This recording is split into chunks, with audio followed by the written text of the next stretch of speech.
Hi, இன்றைக்கி நம்ம kitchen ரெசிப்பியில் புதினா சட்னி எப்படி செய்யலாம் வாங்க பார்க்கலாம். தேவையான பொருட்கள் பார்த்துக்கலாம்.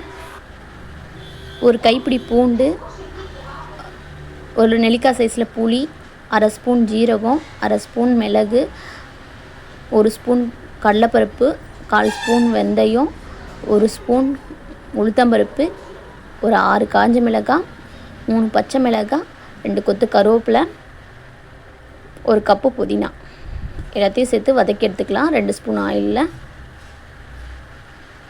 பாருங்கள், நல்லா வதங்கிடுச்சு. இப்போ புதினா சேர்த்து நல்லா வதக்கிக்கிறேன். இன்னும் கொஞ்சம் நேரம் வதங்கட்டும்.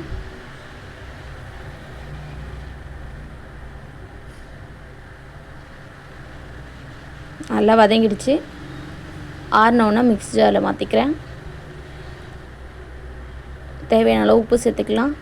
பாருங்கள், இந்த அளவுக்கு அரைச்சி எடுத்துகிட்டு ஒரு சின்ன துண்டு இஞ்சி, ஒரு 3 ஸ்பூன் தேங்காய் துருவலை சேர்த்துக்கிறேன். நல்லா அரைச்சி எடுத்துன்னு வந்துட்டேன். இப்போ தாளிப்பு கொடுத்துடலாம்.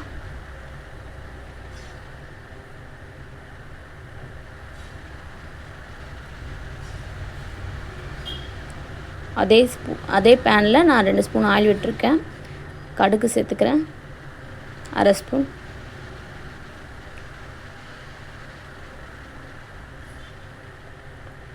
ஒரு கொத்து கருவேப்பிலை சேர்த்துக்கலாம். கடுகு வெடிச்சதும்